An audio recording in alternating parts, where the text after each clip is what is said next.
Face à des défis de sécurité alimentaire touchant 50 millions d'habitants, aggravés par l'insécurité, les chocs climatiques et une forte dépendance aux importations, la CEDEAO fait de la souveraineté alimentaire un défi stratégique. Pour y remédier et réduire sa dépendance extérieure, la communauté mise sur la valorisation de son potentiel agricole, le renforcement du commerce intra-régional et la transition vers des systèmes durables comme l'agroécologie. La communauté économique des États de l'Afrique de l'Ouest CEDEAO est à un tournant décisif en matière de souveraineté alimentaire. Malgré un potentiel agricole colossal qui mobilise 60% de sa population active et génère 35% de son produit intérieur brut, la CEDEAO est confrontée à une crise alimentaire paradoxale. Avec 50 millions de ses 381 millions d'habitants en situation de détresse alimentaire, l'heure est à la réforme radicale, notamment face à une facture d'importation qui menace l'autonomie de la région. Le contraste est frappant entre le potentiel inexploité de l'espace CEDEAO et sa dépendance au marché extérieur. La CEDEAO, c'est 381 millions de personnes. Dire que plus de 50 millions sont en situation de détresse alimentaire et que l'ARA a été créé depuis 2013, cela veut dire que fondamentalement, il y a quelque chose qui ne marche pas. L'Afrique, d'une manière générale, importe plus de 30 milliards de francs CFA en denrées alimentaires. Si on ne fait rien, ça va passer à 120 milliards. Et j'ai toujours l'habitude de dire que importer de la nourriture, c'est exporter des emplois. Et comme je l'ai dit dans mon discours, il est temps que la CEDEAO, d'une manière générale, et les pays africains revoient leur méthode de faire.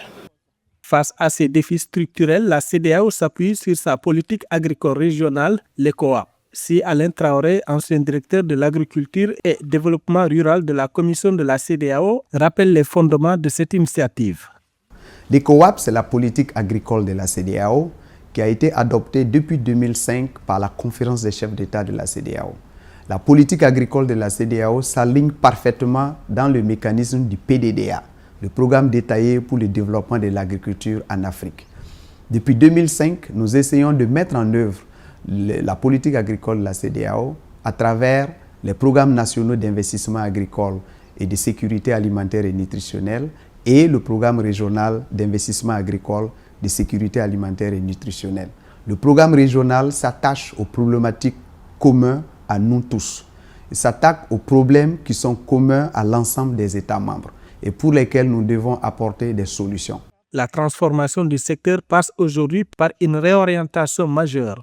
La politique agricole régionale s'est résolument tournée vers l'agroécologie pour assurer la durabilité, la productivité et la sécurité alimentaire face au changement climatique.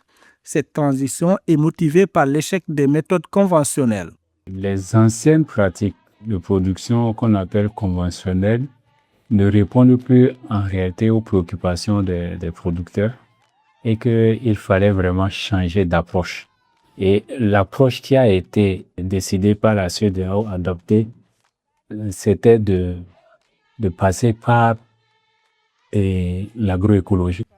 Les importations alimentaires dans l'espace CEDEAO sont massives, couvrant plus de 90% des besoins en produits stratégiques comme le riz, le blé, dont 99% proviennent de l'extérieur de la région. Malgré un fort potentiel local, cette dépendance engendre un déficit structurel exacerbé par une faible transformation locale et des pertes post-récolte importantes.